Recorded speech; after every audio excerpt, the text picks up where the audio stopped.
So this is my message to our graduating law students and to all of our law students here at William S. Richardson School of Law. But specifically to the graduating class 2020, the class of 2020, right? And you're going to be forever known as a COVID-19 class. The class that was scheduled to graduate but could not walk during graduation. The class who had their bar examination moved from has been for decades in July to September. The class that has, in the middle of the semester, had their whole semester turned upside down. And there could be a tendency for you, and not just the graduating law students, this is for all of our law students. There could be a tendency to get into self-pity. Why this had to happen to me right now? And why is it that out of all the law school classes that was graduating, why us? Why me? Why did this have to happen in the middle of the semester where I'm about to graduate and everything is turned upside down? And eventually you'll get to a point in your life. And I hope as you go through this, you get to that point where, why not me? Hey, look, I remember my first day in detox, when my world had came crashing down, laying in the bed in the East, Ohio State East University Detox Hospital, on my way to prison, losing all my cars, house, everything, my license to practice law, all that stuff because of an addiction to opiates. And I remember laying there thinking, God, why me? Why me? Right? Because see, I can see bad things happening to other people all the time. Hey, so and so got cancer. Oh my God, are you serious? Oh wow. Or so and so's going through a divorce. Hey, he lost his job. She lost her job. Oh wow, right? Bad things happen to other people. I can see it, and it don't really shake me that much. A little bit if I care about them. But when it happens to me, it seems to be something different. It seems, why me?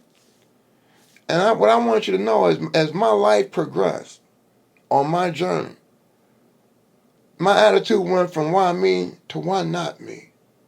Who am I to say that bad things shouldn't happen to me? Who am I to say that certain devastating things shouldn't happen in my life? It's okay when it happens in yours, but me, right? And again, the fear, and the projection can get you into self-pity. And you got to fight against that self-pity. What's going to happen to us 6 months from now? Where am I going to be? You can't control that. What can you control? See, that when you go through something like this, when you have your life turned upside down, you're going to feel, you're going to get knocked down. You're supposed to. The question is, how you going to get back up? Are you going to get back up scared? Are you going to get back up confused? Or are you going to get back up and regroup? And so you've been shut in, all of us have, for over a month now. Right? So the time for self-pity, you got to set it aside. So you're the future warriors. As law students, you're the future warriors for people that can't fight for themselves. As law students, you got to learn how to practice what you preach. You are built for this. You built for it. Or you wouldn't be here. Right? But you got to find it. Somewhere deep down, nobody else. See, what you're going through now is between you and whatever God you believe in. Now, it's easy for us to be in this kind of together to a certain extent. But ultimately, when you lay and put your head on that pillow at night, when it all comes down to it, this is your journey between you and your God and where you at. But let me get back to my point that the only reason why I can't, y'all know me, y'all my students, y'all know I'll just rumble on. But here's the point I'm trying to get across to you. And I'm not saying, I'm telling you from my own experience of being in hell and coming back. How do you get there? And so, at night, you got review the day ahead. What is it that I can control? And what can I control? I can't control what's going to happen 3 months from now or 6 months from now. I don't know if I'm still going to have the job or not that I was promised because of the economic devastation that we're going through. Right? And so I'm worrying about it. I can't control. What can I control? I can wake up in the morning, and when I get up, I'm gonna make my bed. Yeah, make your bed. You say, well, hey, Professor Lawson, I'm shutting. I ain't going nowhere. Why make my bed? Because making your bed puts you in the right frame of mind. Making your bed lets you know, and studies have shown us, it lets people know, it lets you know mentally, I'm ready to start my day. Right? So you make your bed, what I do, again, I hit my knees and commune with God or whoever else you want to commune with. Put somebody in front of me, Lord, that you think I can be of service to. Get me off of me. Get me out of here. Allow me to be productive. Whatever you got to do. And start doing good habits. Now, I can control my studies. So go study. Set the times down. And here's what I'm going to do no matter how I feel. See, look, a lot of times we make decisions based on how we feel. I don't feel like working out today. I don't feel like studying today. Man, I don't feel like going to work. It don't matter how you feel. What matters is what you do. And so you start training yourself to get into action. Your feelings will follow.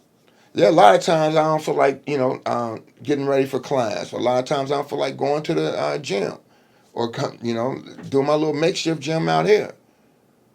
But I know that that's just my mind. So I start. And by the time I get started in my action, my mind follows. Now, you don't believe me? Just trust me. Just do it. And then you go through your day like that. So you have to, what can I control? What can I control? What you can control, you do. Well, I may be losing my house now. Okay, well, I got an eviction notice. Well, okay, right now we know that the courts are closed. What can you do? Can you communicate with your landlord? Okay, well, I've done that, Lawson. Right? And nothing's changed. Okay, well, if nothing's changed, can you find, right? What can you do about the situation? Have you contacted an attorney? Have you looked up whatever it is you're going through? If you can do something about it, then do it. If you can't do nothing about it, go do something productive. Sitting around in here is the worst place you can be. Now I want to get back to it, to that self-pity. See, instead of looking at it as we the COVID-19 graduating class of 2020 that can't walk, we the COVID-19 graduating class that's having our bar exam moved, and woe me, you have to get into the attitude that, you know what, that's a setback. And like I told you, y'all have heard me tell you this before. I've done a video on it. You cannot have a comeback unless you had a setback. I remember my mentor, he told me I was on my way, I didn't know if I was going to prison or not. And I went, God rest his soul. But I said, hey, Judge, because he was a judge. I said, hey, Judge, man, they want me to go to prison. They talking about years. And he looked at me and he said, hey, man, you need to go to prison. And what he said was, right now, he said, because what ain't no story. There's no motivational story and lawyer comes back from probation. What a story in that? He said, but there is a story where you can motivate and help other people with a story about lawyer comes back from prison and rises up. See, other law students, man, as far as I know, law students have graduated on time since the time of law school. The bar exam has been set in July since it started. This is the first time it ever happened. And so instead of, oh, woe me, I've been shaken up. A few years from now, you're going to be able to look back and be, hey, here's what I did.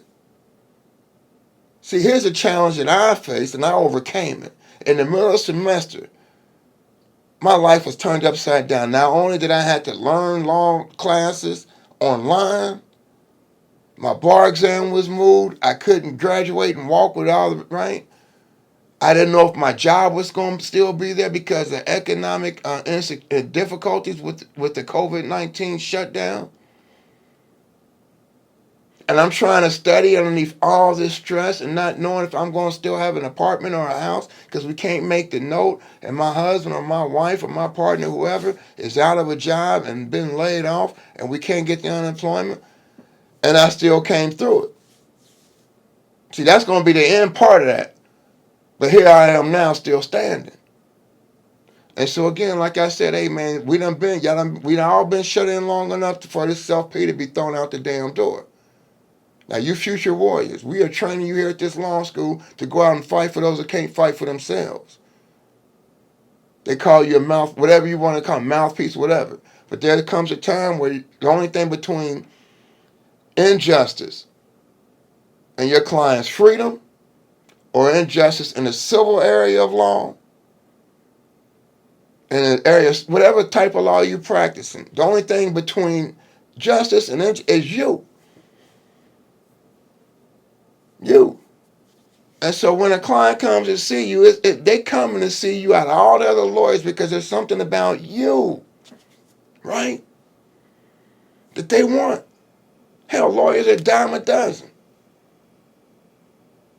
So what is it about you where you can dig down deep and say, hey, look here, man, yeah, I done got knocked on my ass. Right? Hey, I'm telling you, man, I lost everything. I was back home in my mama's house. Here I am. I'm this lawyer who was representing, Deion Sanders and Peter Frampton, all these friends, right? Had millions. A yacht, motorcycle, cars, lost everything because of an addiction to opiates, Percocet and Oxycontin. After I hurt my shoulder lift, I'll do another video on that journey. Right? Everything. And so I'm not telling you something out of, just talking trash.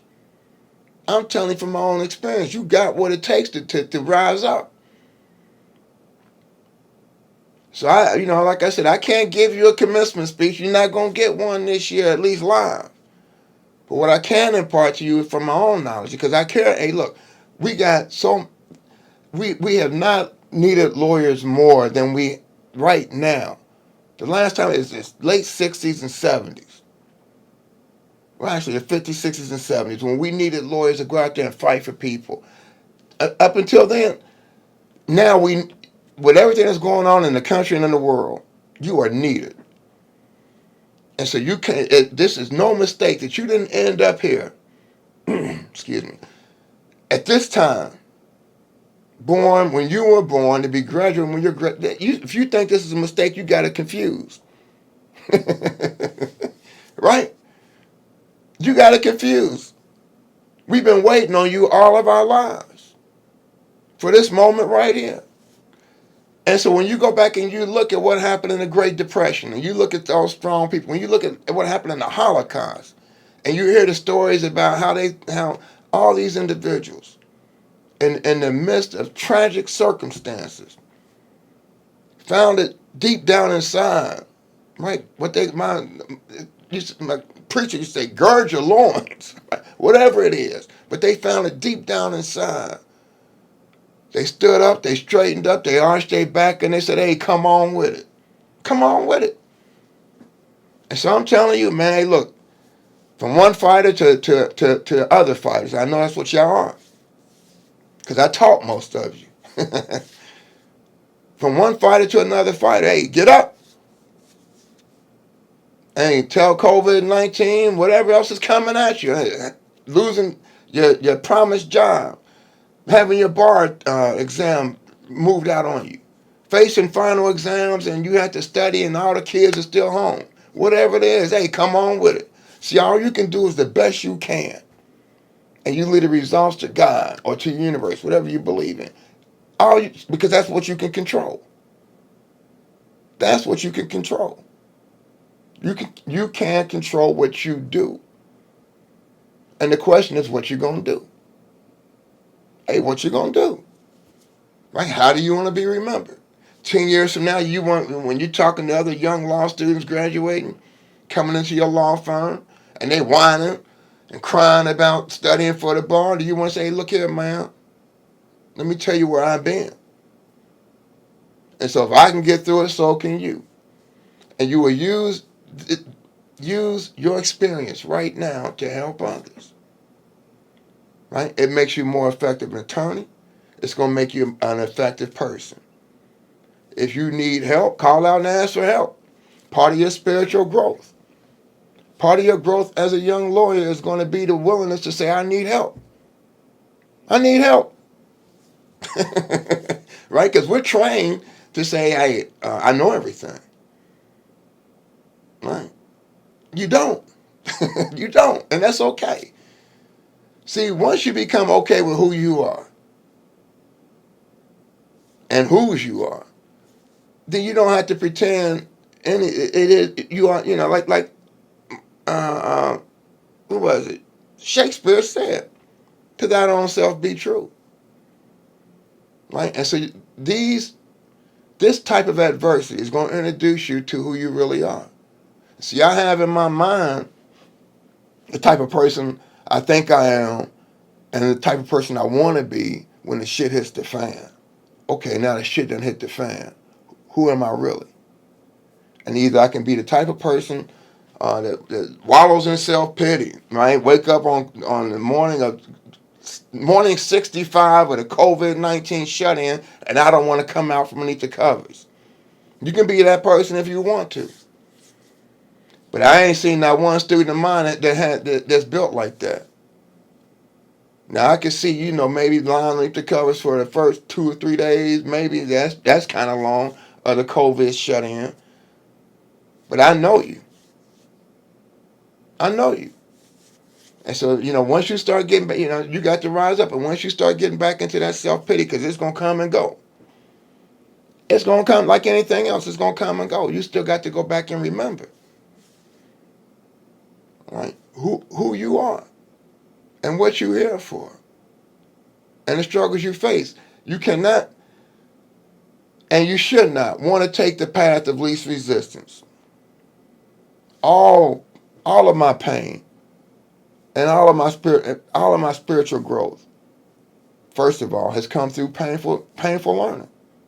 I've never grown spiritually when everything in my life is going right. I've grown spiritually when my life is on the rocks. Right? And you can't grow as a human being without pain. You can't go over to the weight room over there. Go over to the gym. And for those of you that like to run or bike or whatever, or swim or surf, go over there and see if you can become really good at it and not experience some soreness and pain. And if you expect to get good at it, if you expect to really live life and go and take the path of least resistance, you're not living. It's from the heart. You're going to be forever known as a class that went through it and got through it.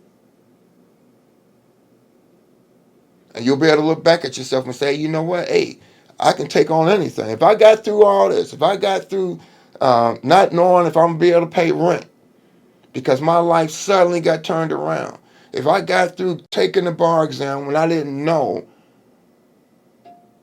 right, if I was going to be able to pass it because of all this other stuff going on, I wasn't able to.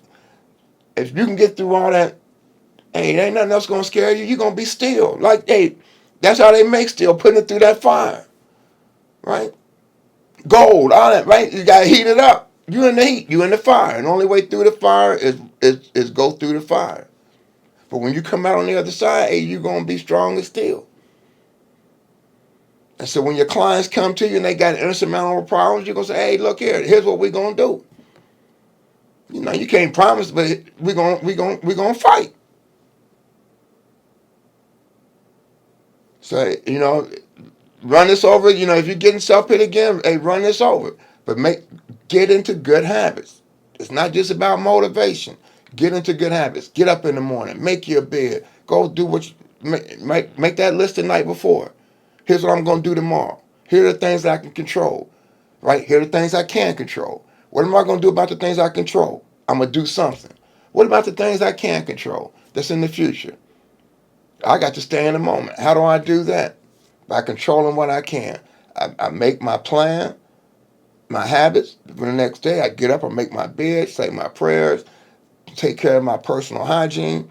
Then I go and start studying, or I go and I start writing to the unemployment office. Whatever I got to do, I'm going to do. I call some of my friends, I ask them how they doing. I'm reaching out to help other people. That's what I'm going to do in this hour. What about what's going to happen 6 months from now? What if you don't have that job? Ain't nothing I can do about that, right? So in the meantime, and they call it a meantime because as we go through this is a meantime. In the meantime of waiting between now and then, what can I be doing? And you get busy doing it. Hey, so this is your professor, the law dog, letting you know, hey, y'all know I'm here. If you need something, email me. We can Zoom or talk on the phone, however you want to do it. Right? But to thine own self be true. All right, see you all later.